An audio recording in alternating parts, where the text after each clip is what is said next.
CJ Peterson, San Francisco Examiner. Steph, what did it mean putting on those jerseys tonight? I mean, obviously, you and Draymond and some of the guys who have really spent a lot of time, embracing the city of Oakland have kind of mentioned what the town has meant to you guys. But can you kind of describe what that meant to pay homage to the city tonight?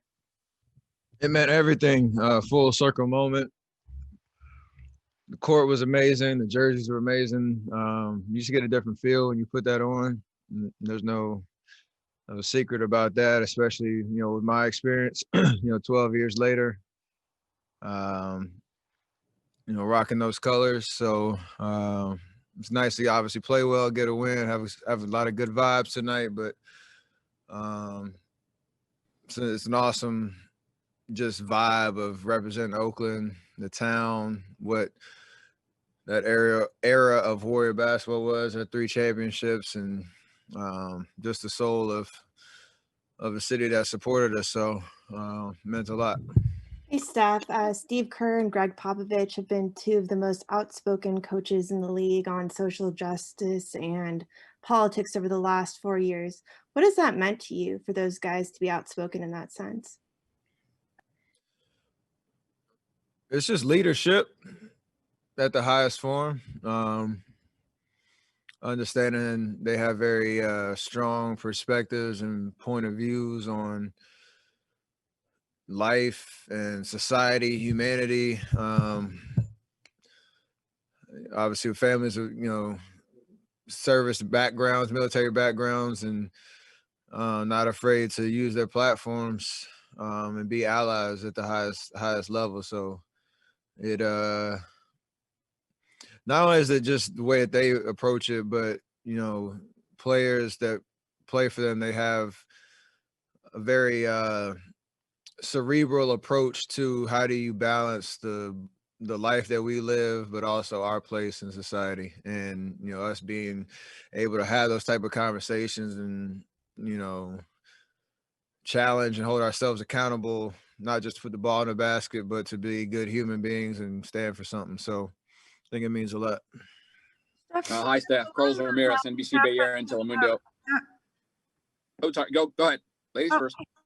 No, Carlos, sorry. Thank you. Steph, sorry about that. Along those lines, following up on Melissa, we saw the video that you guys did with Kamala Harris, and how meaningful also was wearing those Oakland jerseys today on Inauguration Day when she was sworn in.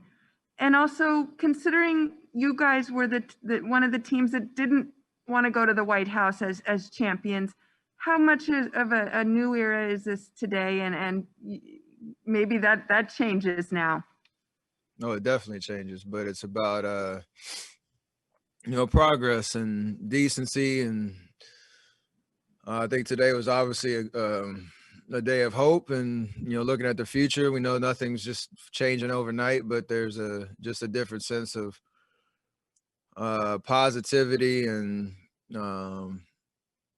again, just decency. And I think we all understand there's a lot of work to do across the board, but the office of the presidency taking a step in the right direction, in my opinion.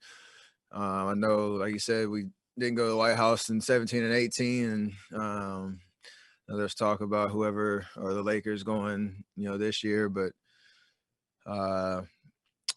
yeah, today was a great day all the way around, and to represent, the Oakland jerseys. Obviously, Kamala being a daughter of Oakland, as she calls herself, and putting that jersey up in her office. It's pretty crazy, and happy to be a small part of that celebration. What worked for the starting lineup today?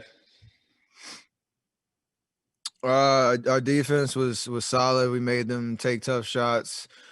We finally rebounded the basketball across the board, and just made things easy on ourselves in that respect. Those 2 things obviously get yourself some momentum. And the Spurs are a very disciplined team in terms of they don't ever beat themselves, and so you can't just give them easy looks on offense. And we were just making them take tough jump shots, and if you do that over the course of a full quarter, then that definitely will get us, opportunities to push and transition, get easy baskets. Wise was amazing, showing his presence in the paint. Draymond had amazing energy on both ends of the floor, playmaking and creating. And, we gave ourselves a lot of momentum early. And that's, what we're capable of doing, what we're trying to get to, and got to put a couple, these games together, like we say. There was a pick and roll stuff that James slipped. He didn't stay there. He saw a double team coming up quick, and he just slipped, and you found him for and one. What's the biggest adjustment you've seen him made as a screener and as a roller to the basket? Decisiveness. We're trying to keep things he has a lot to learn, but trying to keep things as simple as possible so that he's the most effective as he learns. So, like you said, just be able to see the play, know that if he's setting a ball screen, go set it and roll. If you set an off ball screen or a pin down, go set it and find your space underneath the basket. So, being able to see those pictures and not feel like he's a fish out of water, just not know where to go, that helps him be a huge presence on the offensive end. And you saw we got a couple lobs as well. He was playing behind the defense, so he did a lot of great things.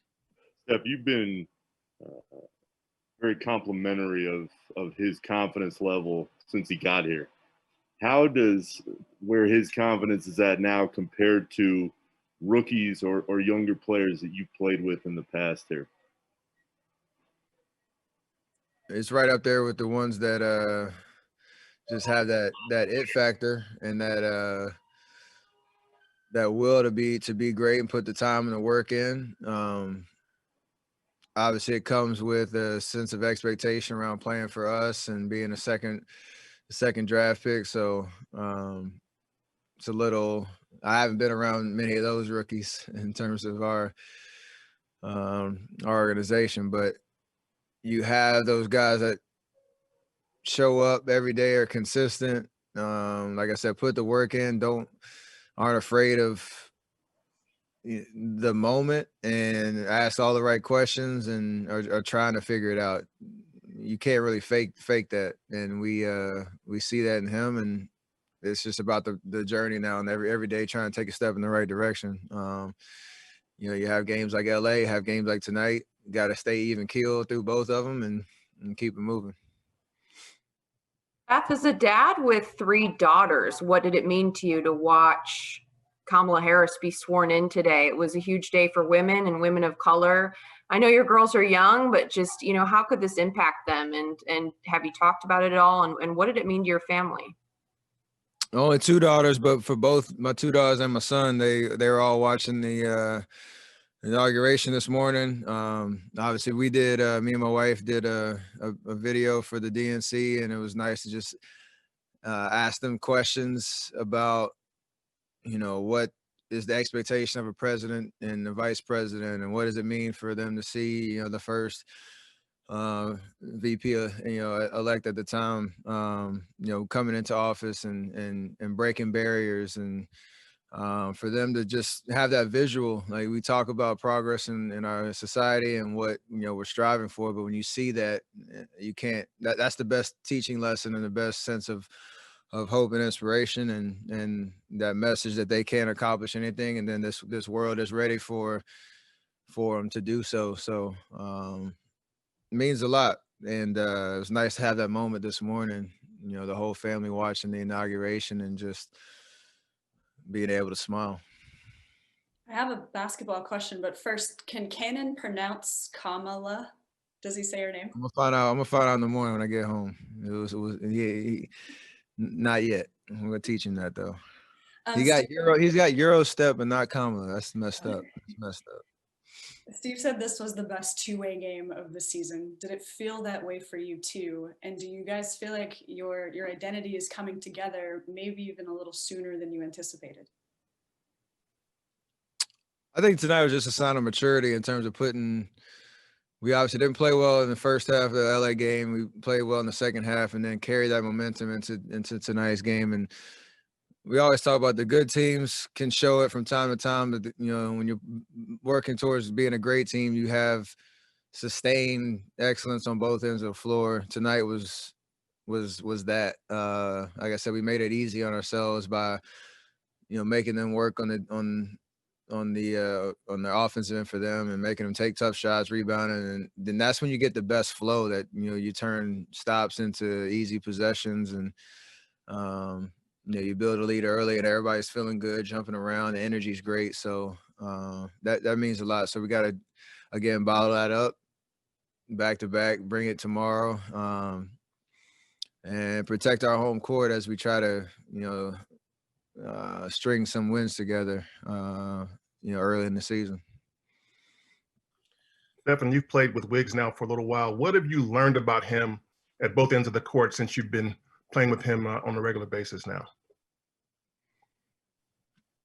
I mean, he's more than capable as two-way Wiggs, as we call him now, and just being able to make his presence felt. I think he really cares about the defensive end, and being with us, he's able to kind of show it night after night, and there's an expectation of it now, but he's proven that he can definitely make an impact on that end of the floor, guarding the ball, off the ball, whatever it is. And then offensively, he's consistent in terms of knowing exactly where he's going to get his looks and putting pressure on the defense, getting downhill. He's obviously making his open threes. He's made some really big plays. The Clipper game, he's stepped up, and the Detroit game, he basically won it for us in the fourth quarter. So he's shown that he's ready for those type of moments. And I think his confidence is only getting better in terms of what he's asked to do and how he can help us win games. So, you love to see that. Wardell, why is Kelly so good at putback dunks? Freak athlete, but he's got a great eye for the timing of it. And, you can jump that high and you're looking for those opportunities, then, good things happen. So he makes it look really good, though. I will say that. It makes it look really good. Can we expect you to get in on this a little bit? On the celebration, or no, on the putback dunk?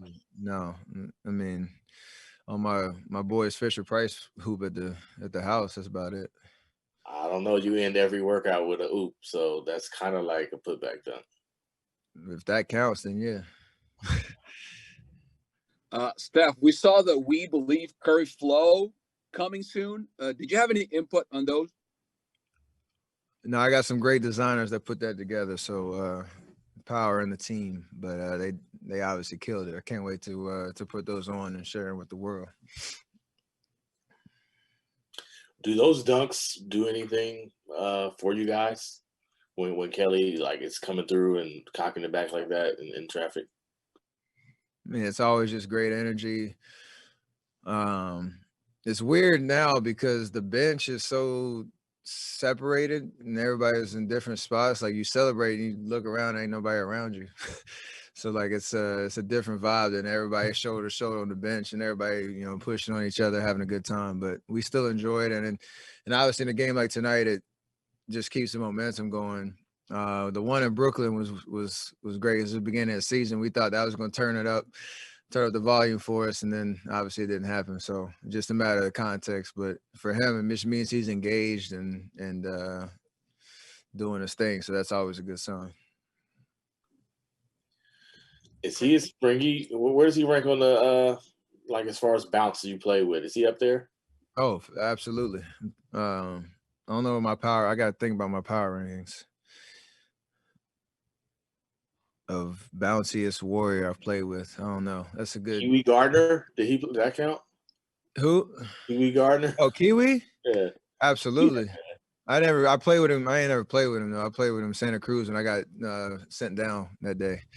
But other than that, he definitely would be up there. That might be a story you need to write, Marcus, about top 5 bounciest warriors since 2009.